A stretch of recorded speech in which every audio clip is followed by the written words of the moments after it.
আলহামদুলিল্লাহ।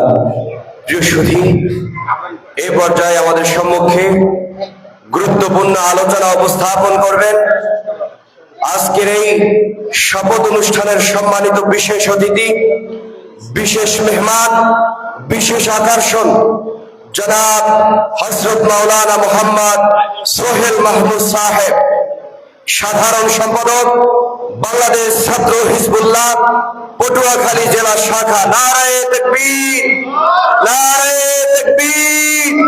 বাংলাদেশ ছাত্র হিজবুল্লাহ দুমকি উপজেলা শাখা।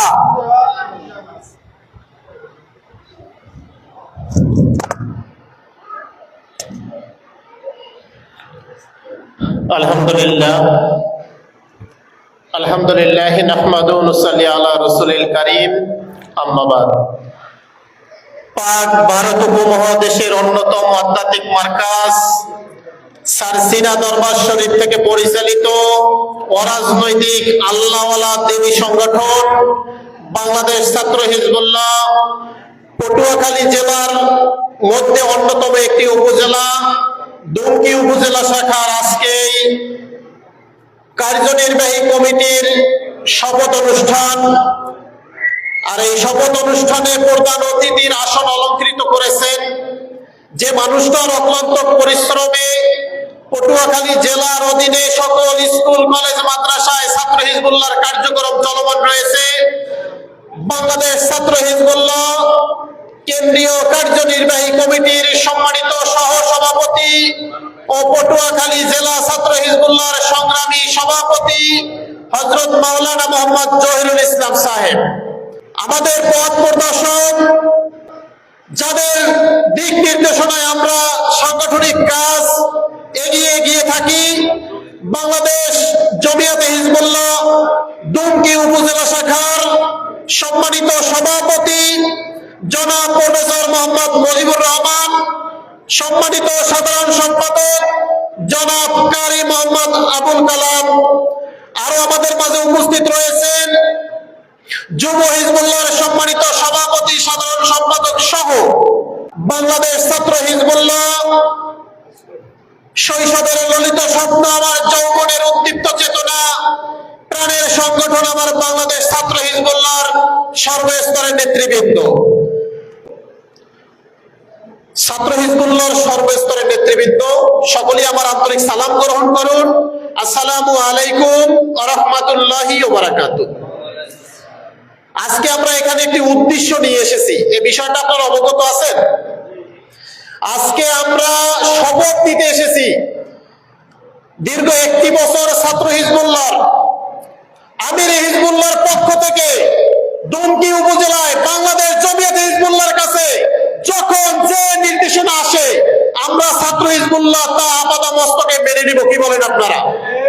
নির্দেশ আসবে কার কাছ থেকে? আমির হিজবুল্লাহর কাছ থেকে। আসবে কার কাছে? দুমকি উপজেলা জমিয়তে হিজবুল্লাহর কাছে। জমিয়তে হিজবুল্লাহ হলো আমাদের খুঁটি। খুঁটি যদি মজবুত না হয় কোন ঘর টিকে থাকবে? যে সংগঠনের মুরব্বী যত মজবুত, যত দায়িত্ববান, সেই সংগঠন তত মজবুত। কি বলেন আপনারা? তারই প্রমাণ বাংলাদেশ জমিয়ত হিজবুল্লাহ, বাংলাদেশ ছাত্র হিজবুল্লাহ, বাংলাদেশ যুব হিজবুল্লাহ, বাংলাদেশ আইএমএ হিজবুল্লাহ। বাংলাদেশে এখন বর্তমানে প্রচলিত অনেক ঘটনা আপনাদের চোখের সামনে ভাসে না? এমন কোন ঘটনা বাংলাদেশ ছাত্র হিজবুল্লাহ, যুব হিজবুল্লাহ, জমিয়ত হিজবুল্লাহর ধারে কাছে আসতে পেরেছে? এমন কোন দুর্নাম বাংলাদেশ ছাত্র হিজবুল্লাহর কোন কর্মী কেউ দিতে পেরেছে? ইনশাআল্লাহ আমরা এমনই এক শায়েখের দিক নির্দেশনা মেনে চলি, এমনই একটি সংগঠনের ছায়াতলে আমরা রয়েছি যে সংগঠনে একটি ছেলে সে যদি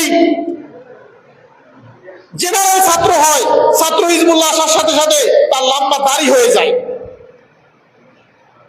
সে তাহাজ্জুদ গুজারি হয়ে যায়, সে সংগঠক হয়ে যায়, সে পিতা মাতার সুসন্তান হয়ে যায়। এমন একটি সংগঠনে থাকতে আমরা রাজি না? থাকতে আমরা রাজি না? কত ফুলই তো সুগন্ধ ছড়ায় কিন্তু মেশকের মতো নয়, কত পাখি তো আকাশে ওড়ে কিন্তু বাজ পাখির মতো নয়। বাংলার জমিনে এখন প্রচলিত অনেক সংগঠন আছে, কিন্তু বাংলাদেশ ছাত্র হিজবুল্লাহর মতো সংগঠন এখন পর্যন্ত এমনই সংগঠন বাংলাদেশ ছাত্র হিজবুল। এই সংগঠনে আসতে পেরে, কাজ করতে পেরে, আজকে শপথ নিতে পেরে আমরা খুশি না বাজার, কম না বেশি? দেখেন, আমাদের সকলের মুখে তো দাঁত আছে, আছে না? জিহ্বাও আছে। দেখেন, বাতিলরা যুগে যুগে আসবে, দাঁত যদি আপনার যদি জিহ্বাকে পায়, ক্ষত বিখ্যাত করে দেয় না? কিন্তু দেখেন, দাঁত পড়ে যায় আবার ওঠে, আবার পড়ে যায় আবার ওঠে, তবুও জিহ্বা অক্ষত থাকে কি, থাকে কিনা বলেন?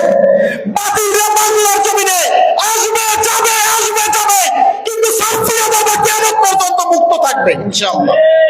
এমন সংগঠনে আমরা থাকতে পারি, খুশি না? বাংলাদেশ ছাত্র হিজবুল্লাহ একটি নাম, একটি ইতিহাস। যখন যেভাবে বাংলাদেশ জমিয়ত হিজবুল্লাহ নির্দেশনা আসে, যখন যেভাবে জেলা থেকে নির্দেশনা আসে, আমরা মানতে রাজি কিনা বলেন? আমরা জমিয়তের সাথে পরামর্শ করে সুন্দর আপনাদের জন্য একটি সিদ্ধান্ত নিয়েছি।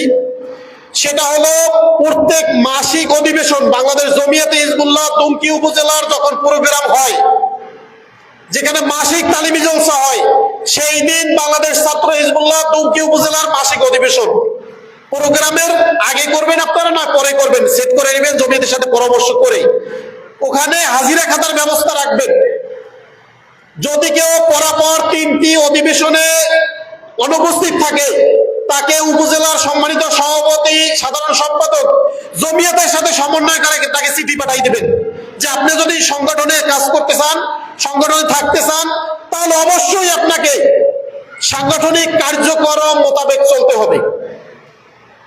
কমিটি পেয়ে গেলেন, দায়িত্ব পেয়ে গেলেন, বাসায় গিয়ে ঘুমাইলেন, এর নাম কি সংগঠন? বলেন, এর নাম কি সংগঠন? আমাদের সংগঠন করতে হবে যেভাবে সংগঠন করা উচিত। কি বলেন আপনারা? এখন থেকে সম্মানিত সভাপতিকে আমি বিনয়ের সাথে অনুরোধ করব, জমিয়ত হিজবুল্লাহর মাসিক অধিবেশনই হবে ছাত্র হিজবুল্লাহর মাসিক অধিবেশন। তাহলে সবাই বাধ্যতামূলক জমিয়ত হিজবুল্লাহর মাসিক অধিবেশনে উপস্থিত থাকবেন। এমনকি ওখানে হাজিরা খাতা রাখবেন। জমিয়তের নেতৃবৃন্দের সাথে সমন্বয় করে আপনারা 2-1 মিনিট আলোচনা করবেন, আপনাদের দিনের পথে দান উত্তোলন করবেন, জমিয়তের সমন্বয় করবেন। সেখানে খাতাটা তাদের স্বাক্ষর নিবেন যে আমরা এই কয়জন উপস্থিত হয়েছি। তাহলে আমি মনে করি পটুয়াখালী জেলার ভিতরে যে কয়টা উপজেলা রয়েছে, দুমকি উপজেলা ইনশাল্লাহ মডেল হবে, হবে কিনা বলেন? করা সম্ভব কিনা? আমি আমার আলোচনার দীর্ঘায়িত করবো না, এই বলি আমি আমার আলোচনা